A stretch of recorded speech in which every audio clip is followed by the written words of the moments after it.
tabog-tabog. At dami ng hinog. Natikman nga kung matamis na yung bunga niya.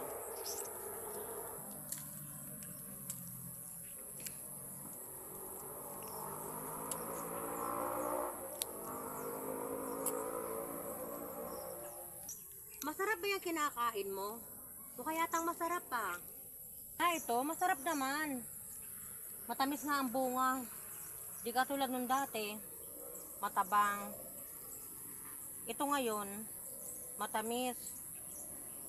Kaya lang, medyo makunat-kunat ng kaunti yung balat niya. Ikaw, gusto mo rin kumain? Bukan mo, masarap ito.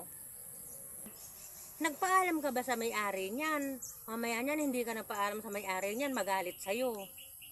Naku, huwag ka nang mag-alala. Nagpaalam na ako. Di naman magagalit yun, kasi nagpaalam na ako. Ang dami naman ito eh. Di naman niya kaya to.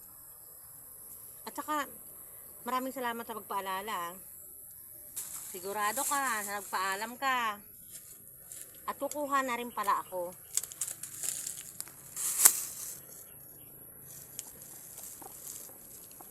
Matigas, be. Sa akin na lang namin tanggalin.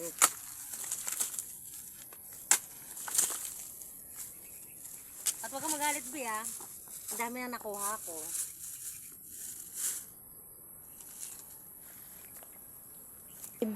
Kanina pa to tanong ng tanong na nagpaalam. Oo, nagpaalam na ako. Kaya huwag nang tanong ng tanong. Ang dami nang nakuha mo.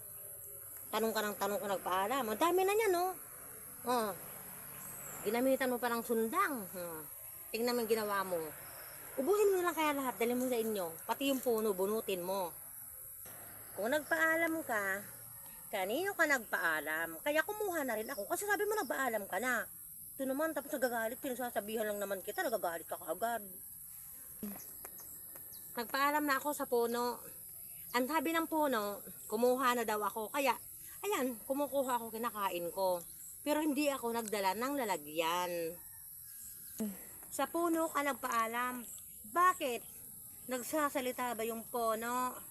O puno, nagpaalam ba siya sa'yo? O hindi naman daw eh.